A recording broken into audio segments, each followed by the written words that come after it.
एक कहावत है कि इंसानी भेष के अंदर भेड़िए घूम रहे हैं। आखिरकार वह भेड़िए है कौन? उन्हें देखना चाहते हैं तो इन तस्वीरों को आप गौर से देख लीजिए। यह वही भेड़िए हैं जो इंसानी वेश के अंदर रहकर यहां भेड़िए जैसी हरकतें कर रहे हैं। भारत देश के इन गद्दारों को देख लीजिए। यह कोई बाहर से आए हुए नहीं है, हमारे ही देश के हैं। हमारे देश के अंदर रहकर हमारा ही नमक खाकर हमारे साथ ही नमक हरामी कर रहे हैं। देश के अंदर रहकर देश को खोखला करने की नापाक हरकत को यह अंजाम भी दे चुके हैं। दिल्ली में मौत का तांडव मचा चुके हैं।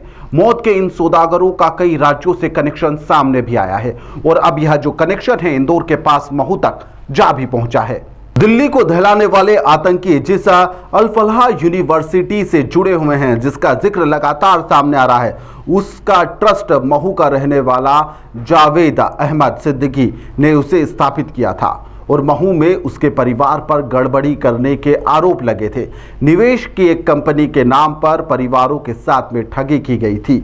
लोगों ने यहाँ पर जो महू है, यहाँ पर कई लोगों के साथ में ठगी की वारदात को अंजाम दिया और फिर रातों रात महू से पूरा के पूरा परिवार भी गायब हो गया था। महू पुलिस अब जवाद के महू में रहने वाले अन्य रिश्तेदार व उसके जो पुराने संपर्क है उसे खंगालने में भी जुटी हुई है। जवाद का परिवार लोगों को 2 गुना मुनाफा देने का लालच देकर निजी बैंक चलाने में लगा हुआ था। महू में वर्ष 2001 की बात बताई जा रही है जब अल फलाह इन्वेस्टमेंट कंपनी खोली गई थी और जब तय दावे के अनुसार पैसा नहीं लौटाया गया तो महू के पीड़ितों ने यहां पर निवेश का पैसा लौटाने के लिए लगातार परिवार के ऊपर दबाव बनाया था।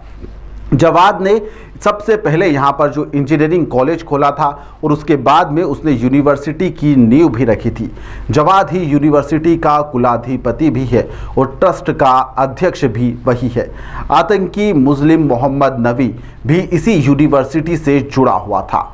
जांच के अंदर यहां पर जितनी भी एजेंसियां हैं वह लगातार इस यूनिवर्सिटी के इर्द गिर्द ही अपनी जांच की गतिविधि आगे भी बढ़ा रही है। एडिशनल एसपी रुपेश द्विवेदी ने भी बताया है कि जवाद का परिवार महू में कायस्थ मोहल्ले का रहने वाला था।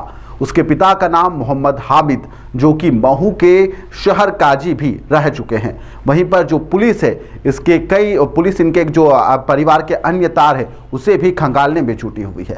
पुलिस का कहना है कि इस मामले में जल्द खुलासा हो सकता है। लगातार जांच भी की जा रही है। मामला अभी पता चला है, हमको भी मीडिया के थ्रू ही पता चला है, तो अभी हम देख रहे हैं, जांच कर रही है गेटिंग पीसीस टुगेदर, तो अभी जांच चल रही है। अल फलाह कॉलेज क्या है, कहाँ जहाँ कौन पढ़े थे? अल फलाह कॉलेज आई थिंक फरीदाबाद में है।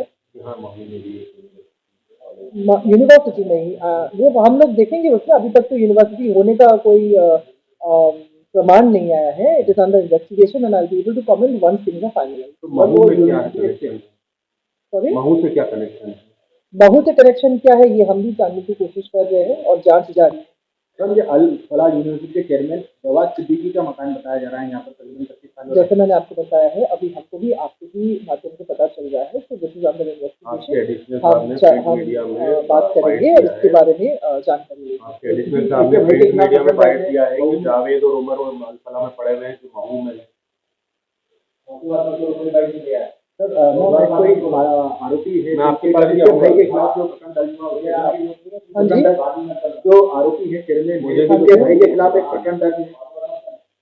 क्या बोल रहे हो? एक मिनट, चेयरमैन है, जो चेयरमैन है जिस यूनिवर्सिटी के चेयरमैन है, उसके भाई के खिलाफ कोई मौजूद थाना प्रकरण। जैसे मैंने बताया आपको, अभी हमको भी आपके के माध्यम से पता चल रहा है और जैसे ही हमको कुछ चीजें सामने आएगी वो हम जरूर। इन्वेस्टिगेशन हमारे पास अगर आई नहीं है तो हम उसमें कर नहीं सकते हैं। हाँ जी, वो सारा कुछ अभी सेंट्रलाइज चल रहा है, तो वहीं से हो रही है और जैसे हमको कुछ जानकारी आएगी। कौन सा? ये जो अल फलाह है, अल फलाह यूनिवर्सिटी इन फरीदाबाद, महू में कोई अल फलाह यूनिवर्सिटी हमारे संज्ञान में नहीं है। हाँ, अभी तक नहीं है। दिल्ली पुलिस, एनआईए सहित कई एजेंसियां इस मामले में लगातार जांच कर रही है और अब इंदौर पुलिस भी जो मामला महू से जुड़ा हुआ है इसको लेकर अपने अब जो संपर्क सूत्र है उसे और भी तेज और एक्टिव कर चुकी है ताकि इस मामले में कुछ और जानकारी भी निकलकर सामने आ सकती है। माना जा रहा है कि महू के साथ ही इंदौर या आसपास के क्षेत्रों में भी आतंकियों के संपर्क हो सकते हैं, जिसकी भी जो छानबीन है पुलिस के द्वारा लगातार की जा रही है।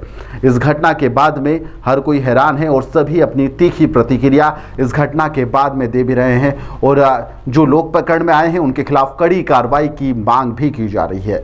फिलहाल इनके नेटवर्क को खंगाला जा रहा है। क्या यह दिल्ली की एक पहली घटना थी?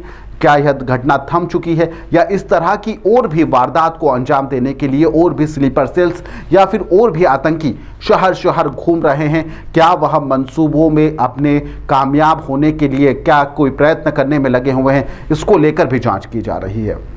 लगातार टीमें जो अमोनियम सहित जो अन्य जो चीज़ें प्राप्त हुई थी इससे पहले भी, उसको लेकर भी लगातार छानबीन की जा रही है।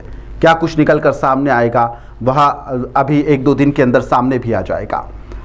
अब फिलहाल इस खबर में इतना ही। आप देखते रहिए द लपेटा।